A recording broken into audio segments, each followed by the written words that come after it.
வணக்கம் நண்பர்களே. இன்னும் ஒரு இனிய காலை பொழுதில் தீதும் நன்றும் நிகழ்ச்சியில் உங்களை சந்திப்பதில் மிக்க மகிழ்ச்சி அடைகிறேன். இந்த வாரம் காதலர் தின வாரம் என்பது உங்களுக்கு தெரியும். அதாவது பிப்ரவரி 14 காதலர் தினம் என்றாலும் கூட அதற்கு முந்தைய ஒரு வாரம் ஒவ்வொரு நாளும் இந்த அன்பையும் நம்முடைய இன்னொரு மீதான இருக்கக்கூடிய நேசத்தையும் வெளிப்படுத்தக்கூடிய பல தினங்கள் தொடர்ந்து கொண்டாடப்படுகின்றன. அப்படி கொண்டாடப்படுகிற தினங்களில் ஒன்றுதான் இன்றைய பிப்ரவரி 1ஆம் தேதி ஒரு முக்கியமான தினமாக கொண்டாடப்படுகிறது. அதாவது நீங்கள் எந்த ஒரு பரிசு பொருள்கள் விற்கிற கடைக்கு சென்றாலும் எந்த பொருள் இருக்கிறதோ இல்லையோ ஒரு பொருளை நீங்கள் கண்டிப்பாக பார்ப்பீர்கள். ஒரு பரிசு பொருள், அதுதான் கரடி பொம்மை. கரடி பொம்மை இல்லாத பரிசு பொருள் இருக்கக்கூடிய கடைகளே கிடையாது. இன்னொன்று, 100 பரிசு பொருள் இருந்தால் கூட குழந்தைகளுடைய இதயத்தை முதலில் கவர்வது என்பது அந்த கரடி பொம்மை தான். அந்தளவிற்கு அது ஒரு ஈர்ப்பை ஏற்படுத்தக்கூடிய ஒரு உருவமாக அது இருந்திருக்கிறது. உடனடியாக மனிதர்களோடு நெருக்கம் கொள்ளக்கூடிய ஒரு உருவமாக இருந்திருக்கிறது. ஏனென்றால் கரடிகள் மனிதர்களுடைய சாயலில் இருக்கின்றன. இன்னும் சொல்லப்போனால் மனிதர்களுடைய மாற்று உருவமாக அவை இருக்கின்றன என்பதை நாம் பல சமயங்களில் உணர்ந்திருக்கிறோம். அப்படிப்பட்ட கரடி பொம்மைகள் காதலர் தின வாரத்தில் ஒரு முக்கியமான இடத்தை ஒரு நாள் பிடித்து கொண்டிருக்கிறது. அதுதான் இன்றைய தினம், டெடி பேர் டே என்று சொல்லக்கூடிய இந்த தினம். இந்த தினம் என்பது எப்படி எதற்காக கொண்டாடப்படுகிறது என்பதை பார்க்க வேண்டும். அமெரிக்க ஜனாதிபதியாக இருந்த ரூஸ்வெல்ட் அவர் ஒரு முறை வேட்டைக்கு சென்றார். வேட்டைக்கு சென்றபோது அங்கு அவர் அந்த வேட்டைக்கு அவர் துப்பாக்கிக்கு முன்னால் இருந்த ஒரு கரடியை பார்த்து அதை சுட மறுத்து விட்டார். ஏனென்றால் அந்த கரடியை கொள்வதற்கு அவருக்கு மனம் வரவில்லை. அதனுடைய ஞாபகார்த்தமாக முதல் டெட்டி பேர் பொம்மை உருவாக்கப்படுகிறது. அதற்கு பிறகு அது ஒரு அன்பின் சின்னமாகவே அந்த டெட்டி பேர் என்பது மாறிவிடுகிறது. இந்த டெட்டி பேர் என்பது இன்றைக்கு உலகம் முழுக்க அது பரிசுக்காக கொடுக்கக்கூடிய ஒன்றாக மாறியிருக்கிறது. பலவிதமான பொம்மைகள் அதில் இருக்கின்றன. அதாவது சாதாரணமாக நாம் வழக்கமாக பார்க்கக்கூடிய கடைகளில் வாங்கக்கூடிய ஒரு கரடி பொம்மை என்பது அது மனிதர்களுக்கு மேல் நாம் கொள்ளக்கூடிய அன்பு, அக்கறை, கரிசனம், இதம் இவற்றின் அடையாளமாக அந்த கரடி பொம்மைகள் இருக்கின்றன. சிலர் பர்சனலைஸ்ட் டெடி பேர், அதாவது ஒரு விசேஷமாக அதில் எழுத்துக்களை எழுதியோ அல்லது காதல் வாசகங்களை எழுதியோ அன்பிற்குரியவர்களுடைய புகைப்படங்களை அதில் பதித்தோ கொடுக்கக்கூடிய கரடி பொம்மைகள் இருக்கின்றன. பெரிய கரடி பொம்மைகள் இருக்கின்றன. அவை ஒரு பெரிய காதலை, அன்பை வெளிக்காட்டக்கூடியதாக இருக்கிறது. காதலர்களுக்கு இடையே மட்டுமல்ல, நீங்கள் பார்த்தீர்கள் என்று சொன்னால் ஒரு குடும்பத்திற்குள்ளாக கூட குடும்ப உறுப்பினர்களும் அன்பை, பரிவை, இதத்தை வெளிப்படுத்தக்கூடிய கரடி பொம்மைகளை பரிசீலித்துக் கொள்கிறார்கள். கரடி பொம்மைகளை குழந்தைகள் அணைத்து கொண்டு தூங்குகிற காட்சி என்பது அவர்களுக்கு எவ்வளவு பெரிய நெருக்கத்தை அவை ஏற்படுத்துகின்றன என்பதை நம்மால் உணர முடியும். கரடி பொம்மைகள் ஒரு உயிருள்ள ஒரு ஜீவனைப் போலத்தான் அது ஒரு வீட்டில் அமர்ந்திருக்கிறது. கரடி பொம்மைகளுடைய கண்களை பார்க்கிற போது அந்த கண்கள் நம்மை உற்று பார்ப்பது போன்ற ஒரு உணர்வை அவை ஏற்படுத்துவதை நீங்கள் பார்க்கலாம். இப்படியாக தொடர்ச்சியாக நாம் ஒரு பொருள், ஒரு பொம்மை, அது ஒரு கரடி என்பது அது வெறும் மனிதர்களுக்கு அப்பாற்பட்டு வாழக்கூடிய விலங்காக இருக்கலாம். ஆனால் அதனுடைய உருவம், தோற்றம் மனிதர்களுக்கு மிக மிக நெருக்கமானது. அதைத்தான் இந்த டெடி பேர்ஸ் டே, கரடிகள் பொம்மைகள் தினம் நமக்கு உணர்த்துகிறது. மீண்டும் இன்னும் ஒரு புதிய சிந்தனையோடு உங்களை சந்திக்கிறேன். நன்றி, வணக்கம்.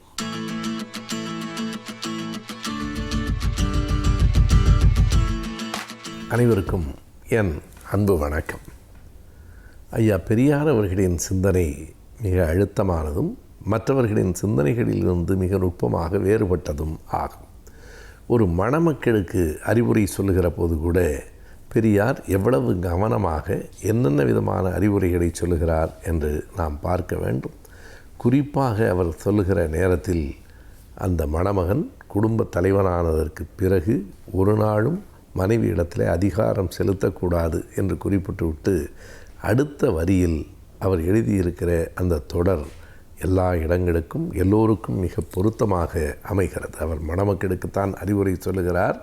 ஆனால் அந்த அறிவுரை வாழ்வில் அத்தனை பேருக்கும் அத்தனை கட்டங்களிலும் பயன்படுகிறது. அந்த வரி என்ன என்றால் வேறொன்றும் இல்லை, அதிகாரத்தை வெறுக்க கற்றுக்கொள்ள வேண்டும் என்று பெரியார் எழுதுகிறார். அதிகாரத்தின் மீது பற்று கூடாது என்று கூட அல்ல, அதிகார போதையில் மூழ்கி விடாதீர்கள் என்று அல்ல, அதிகாரத்தை வெறுக்க கற்றுக்கொள்ள வேண்டும் மணமக்களுக்கு சொல்லுகிறார். அதாவது கணவன் மனைவி ஒருவருக்கொருவர் அந்த அதிகார போதை இருக்கிறது பாருங்கள், அது குடும்பத்தில் தொடங்குகிறது. அதிகாரம் எங்கெல்லாம் இருக்கிறது? குடும்பத்தில் இருக்கிறது. மனைவியின் மீது தனக்கு அதிகாரம் இருப்பதாக கணவன் நினைக்கிறான், பிள்ளைகளின் மீது தங்களுக்கு ஒரு அதிகாரம் இருப்பது என்று பெற்றோர்கள் நினைக்கிறார்கள். எனவே அதிகாரம் என்பது எல்லா மட்டங்களிலும் இருக்கிறது. ஒரு குடும்பத்தில் இருக்கிறது, ஒரு சின்ன அலுவலகத்தில் இருக்கிறது, ஒரு கட்சியில் இருக்கிறது, எல்லாவற்றையும் தாண்டி உயர்நிலைக்கு வருகிற போது ஒரு அரசாட்சியில் இருக்கிறது. அந்த அரசு என்று வருகிற நேரத்தில் அதிகாரம்தான் அரசினுடைய மிகப்பெரிய ஆயுதம். அரசு அதிகாரத்தை கைப்பற்றாமல் என்று தான் நாம் சொல்லுகிறோம். அரசு என்பதே அதிகாரம்தான். அதனால்தான் எவ்வளவு பணம் வந்தாலும் எவ்வளவு புகழ் வந்தாலும் இன்றைக்கு நடிகர்கள் பலர் அரசியலுக்கு வருவதிலே ஆர்வம் காட்டுகிறார்கள் என்றால் மக்களுக்கு தொண்டு செய்வதற்காக என்று எல்லோரும் சொல்லுகிறார்கள். ஆனால் அடிப்படையான நோக்கம் என்ன? பணம் பார்த்தாயிற்று, சலித்து போகிற அளவுக்கு பணம் வந்தாயிற்று, புகழ் வந்தாயிற்று.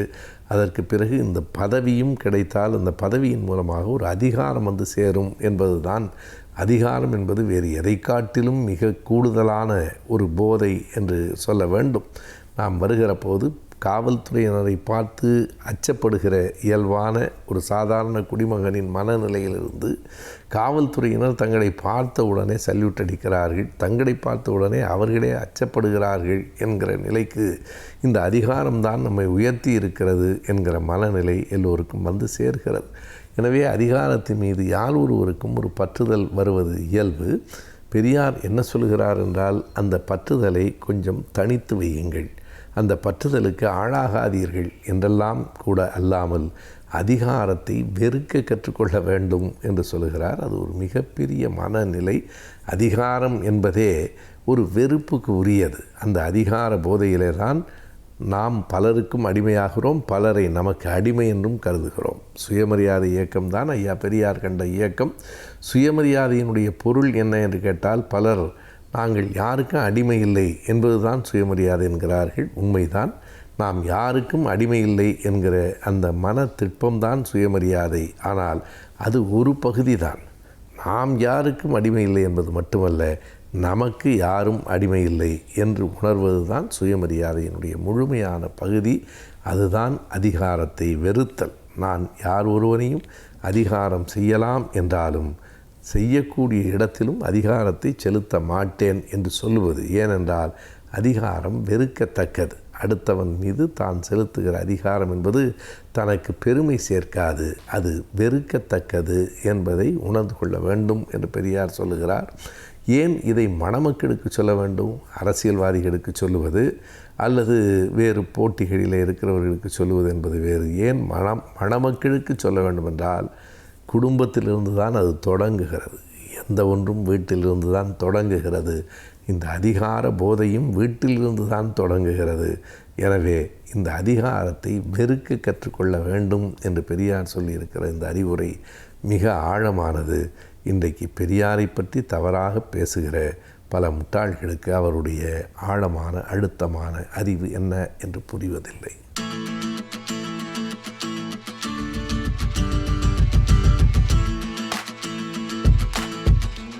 கலைஞர் டிவி நேயர்களுக்கு வணக்கம். இன்றைக்கி நம்ம முதியோர்களுக்கான தடுப்பூசியை பற்றி ஒரு சில நிமிஷம் பேசணும். இப்போது தடுப்பூசினாலே நம்ம எல்லாரும் என்ன நினைக்கிறோம்? குழந்தைகளை பற்றி தான் நினைக்கிறோம்.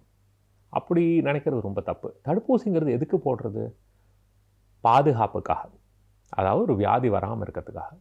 குழந்தைகள் ரொம்ப முக்கியமான ஒரு விஷயம், எல்லோரும் ஒத்துக்க வேண்டிய விஷயம். அவங்களோட எதிர்ப்பு சக்தி ரொம்ப கம்மி, அதனால தான் தடுப்பூசி போடுறோம். நல்ல விஷயம், வரவேற்க வேண்டிய விஷயம். ஆனால் மக்கள் யோசிக்கணும், ஏன் குழந்தைகளுக்கு மாத்திரம்தான் எதிர்ப்பு சக்தி கம்மியா? ஒரு உதாரணம் சொல்கிறேன். இப்போது கர்ப்பிணிகளுக்கு டெட்னஸ் டாக்சைடு, டிடி, செப்டிக் ஊசி போடுறோம். அது எல்லாருமே போடுவாங்க. எந்த கர்ப்பிணியும் வேண்டாம் சொல்ல மாட்டாங்க. ஆனால் கர்ப்பிணிகளுக்கா டெட்னஸ் வருது? ஏன் போடுறோம்? அது ஒரு 50 வருஷம் பின்னாடி பார்க்கணும். முக்கால்வாசி டாக்டர்களுக்கே இது ஏன்னு தெரியறதில்ல. ஒரு 50 வருஷம் பின்னாடி போய் பார்த்தா அது ஞாபகம் வரும். அந்த காலத்தில் என்ன ஆகும்னா, கர்ப்பிணிகளுக்கெல்லாம் டெலிவரி ஹாஸ்பிட்டல்லாம் நடக்காது, அங்கங்கே வயல்லே நடக்கும். அப்போ என்ன ஆகும்? இந்த தொப்புள் கொடியாக இருக்கிறதுக்கு அவங்ககிட்ட ஸ்டெரைலாக ஸ்பெஷலாக பிளேடெல்லாம் வச்சுருக்க மாட்டாங்க. அந்த அருவா, கத்தி எதாவது இருக்கோ அதை வச்சு வெட்டுவாங்க. என்ன ஆகும்? டெட்டனஸ் வரும். முக்கியமாக குழந்தை தப்பிக்கிறது ரொம்ப கஷ்டம். சில சமயம் அம்மாவுக்கு ஆபத்தாக முடிகிறதுக்கு வாய்ப்பு இருக்குது. இது வராமல் இருக்கிறதுக்காக தான் இந்த டிடி இன்ஜெக்ஷன், செப்டிக் இன்ஜெக்ஷன் எல்லா கர்ப்பிணிகளுக்கும் போடணுங்கிறது வந்து ஒரு விதிமுறையாக செஞ்சோம். அது போட்டதுலேருந்து பாருங்கள், குழந்தைகளுக்கும் இல்லை அம்மாவுக்கும் இல்லை, இன்ஃபேக்ட் அது எதுக்கு போடுறோங்கிறதே யாருக்கும் தெரியறதில்ல. அந்த அளவு வேலை செய்கிறது. ஆனால் இது எதுக்காக செய்கிறது? வராமல் இருக்கிறதுக்கு. வயசு பொறுத்தது இல்லை, அந்த ரிஸ்க்கை பொறுத்து இருக்குது. யாருக்கு ஆபத்துங்கிறதோ அவங்கள பாதுகாக்கணுங்கிறதுக்காக செய்கிறது. எதுக்காக அவ்வளோ தூரம் சொல்கிறேன்னா, எதிர்ப்பு சக்திங்கிறது வந்து ஒரு சமநிலையில் இருக்கிறது இல்லை. பிறக்கும்போது நம்ம எதிர்ப்பு சக்தி ரொம்ப வீக்காக இருக்குது. ஏன்னா நிறைய கற்றுக்க வேண்டிய விஷயம். வருஷங்கள் ஆக தான் நம்ம எதிர்ப்பு சக்தி ஓரளவுக்கு மெச்சூரிட்டி, அதாவது வளர்ச்சி அடையும். அதுக்கு தான் இந்த தடுப்பூசியெல்லாம் போட்டு அதுக்கு வந்து எஜுகேஷன், அதுக்கு வந்து சொல்லிக் கொடுக்குறோம். அதே மாதிரி வயசாக அது தானாகவே திரும்ப இறங்க ஆரம்பித்தோம். ஸோ முதியோர்களுக்கும் வந்து எதிர்ப்பு சக்தி குறையிறது சகஜம்.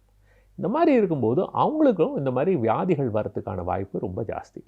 ஆனால் அவங்களோட பாதுகாப்பை பற்றி யாருமே பேசுகிறது கிடையாது. இது கொஞ்சம் கவலையான விஷயந்தான். ஏன் இதை சொல்கிறேன்? இப்போது நிமோனியா ஊசி வந்து குழந்தைகளுக்கு இப்போ போட போகிறாங்கன்னு சொல்லிட்டு இருக்காங்க. வரவேற்க வேண்டிய விஷயம். ஆனால் இப்போ இந்த நிமோனியா காய்ச்சல்னு பார்க்கும்போது குழந்தைகளுக்கு வரத்துக்கு வாய்ப்பு அதிகம். ஆனால் இதனால் உயிர் சேதங்கிறது ரொம்ப ரொம்ப ரொம்ப ரொம்ப அபூர்வம். இதே நிமோனியா வந்து 65 வயசுக்கு மேலே இருக்கிறவங்கள பார்த்தா அவங்களுக்கும் வாய்ப்பு ரொம்ப அதிகம். ஆனால் அவங்களில் உயிர் சேதம் ரொம்ப ஜாஸ்தி. அதாவது குழந்தைகளுக்கு வந்ததுன்னா உயிர் சேதம் 1% கம்மி. இதுவே முதியோருக்கு வந்தால் மினிமம் 10% உயிர் சேதம். மினிமம் 10%. என்ன தான் ஆன்டிபயோட்டிக் கொடுத்து, என்ன தான் ஐசியூவில் வச்சு, என்ன தான் 5 ஸ்டார் ஹாஸ்பிட்டலில் பார்த்தாலும் மினிமம் குறைஞ்சது 10% மக்களுக்கு இது உயிருக்கு ஆபத்தாக முடியும். அப்போ அவங்கள பாதுகாக்கிறது நம்மளோட கடமை இல்லையா? அதை பற்றியும் சில பேர் நிறைய பேர் யோசிக்கணும். இதில் நிறைய விஷயங்கள் இருக்குது. இது அந்த வியாதிங்கிறது மாத்திரம் இல்லை. இப்போது எல்லோரும் இப்போது மருத்துவ ரீதியாக எங்களுக்கு என்ன புரிஞ்சிருக்குன்னா, இந்த ஃப்ளூ வியாதியோ இல்லை நிமோனியா வியாதியோ வந்ததுன்னா அவ்வளோ தாக்கம் தேவையில்லை. ஒரு லைட்டாக வந்தால் கூட அதை தாண்டி அதை பின்னாடியே வந்து இருதயத்தில் பிரச்சனை வரதுக்கு வாய்ப்பு இருக்குது. அதாவது ஹார்ட் அட்டாக், மாரடைப்பு வரதுக்கு வாய்ப்பு இருக்குது, லக்வான் வரதுக்கு வாய்ப்பு இருக்குது, ஹார்ட் ஃபெயிலியர், அதாவது இருதய பம்பிங் குறையிறதுக்கான வாய்ப்புகள், இந்த மாதிரி நிறைய பிரச்சனைகள் வரதுக்கு வாய்ப்பு இருக்குது. அதனால் இந்த தடுப்பூசிகள் போட்டால் அதெல்லாம் குறைக்கிறதுக்கு வாய்ப்பு உண்டு அப்படிங்கிற ஒரு நம்பிக்கை. அதனால தான் இப்போ நிறையா சொசைட்டின்னு சொல்லுவாங்க. அதாவது heart failure society, critical care society, அந்த மாதிரி அவங்க வந்து கைட்லைன் கொடுப்பாங்க. அதாவது இந்த மாதிரி செஞ்சால் நல்ல விஷயம் அப்படின்னு. அவங்க எல்லாருமே என்ன சொல்கிறாங்கன்னா, முதியோர்களுக்கு தடுப்பூசி போடுறது ரொம்ப ரொம்ப முக்கியம். இதனால் தேவையில்லாத உயிர் சேதத்தை குறைக்க முடியும், தேவையில்லாத பல பிரச்சனைகளையும் குறைக்கிறதுக்கு வாய்ப்பு இருக்குது. அதாவது லக்வான்லேருந்து மாரடைப்புலேருந்து நிறைய விஷயத்தை குறைக்க முடியும்னு ஒரு நம்பிக்கை. முக்கியமாக எல்லாருக்குமே தெரிஞ்ச விஷயம், ஒரு முதியோருக்கு வந்து ஹாஸ்பிட்டலில் போய் சேர்ந்தா அவங்க படுற அவஸ்தை எல்லாருக்குமே தெரியுமே. ஏன்னா ஹாஸ்பிட்டல் போய் சேர்ந்தால் ஒரு வியாதிக்காக போய் சேருவாங்க, பல வியாதிகள் வந்து சேரும். கீழே விழுந்து இடுப்பு உடையும், ரத்த கட்டி வரும், மூளையில் ஏதாவது பிரச்சனை வரும். இந்த மாதிரி எத்தனையோ பிரச்சனைகள் வரதுக்கு வாய்ப்பு இருக்குது. ஸோ கூடுமான வரைக்கும் நம்ம ஆஸ்பத்திரி போகாமல் நம்ம பாதுகாக்கிறதுக்கு தான் ரொம்ப ரொம்ப முக்கியம். அதில் தடுப்பூசியும் ஒரு முக்கியமான ஒரு பாகமாகும். ஸோ என்ன சொல்ல வரேன்னா, 65 வயசு ஆயிடுத்துனாலே நம்ம நிறையா தடுப்பூசியை பற்றி யோசிக்க வேண்டியது இருக்குது. இதில் முக்கியமாக வந்து இந்த இன்ஃப்ளூயன்ஸா தடுப்பூசி தான் ரொம்ப எல்லா நாட்டிலையுமே முக்கியம்னு சொல்கிற விஷயம். ரெண்டாவது வந்து இந்த நிமோனியா ஊசி. இந்த நிமோனியா ஊசி வாழ்க்கையில் ஒரு தடவை தான், அது ரொம்ப ஈஸி. ஆனால் இந்த ஃப்ளூ ஊசி வந்து வருஷத்துக்கு ஒரு தடவை. ஏன்னா இந்த ஃப்ளூங்கிறது வந்து வருஷம் மாறுறதுனால அதுக்கு தகுந்த மாதிரி ஊசியும் மாறும். வருஷம் போடுறது ரொம்ப நல்லது. இதில் சைடு எஃபெக்ட்னு ஒன்றும் பெரிய விஷயமே கிடையாது, ரொம்ப ஈஸியானது. கர்ப்பிணிகளுக்கே கொடுக்குறோம். அந்த மாதிரி இருக்கும்போது ஏன் கவலைப்படணும்? சின்ன சின்ன குழந்தைகளுக்கும் கொடுக்குறோம். அதனால் இதை பற்றி கவலைப்படவே வேண்டாம். இது நல்ல ஒரு எஃபெக்ட், அதாவது இதனால் பயன் நிறையா இருக்குது. இதை பற்றி தேவையில்லாமல் யோசிக்கக்கூடாது. இதை தவிர மற்ற சில பேருக்கும் இதை பற்றியெல்லாம் யோசிக்கணும். என்ன, ஏற்கனவே உடலில் வந்து சில வியாதிகள் இருக்கிறவங்க, அதாவது சிறுநீரக பிரச்சனை இருக்கிறவங்களுக்கு எதிர்ப்பு சக்தி கொஞ்சம் பிரச்சனை தான். அவங்களுக்கு அடிக்கடி பல இன்ஃபெக்ஷன் வரதுக்கு வாய்ப்பு இருக்குது.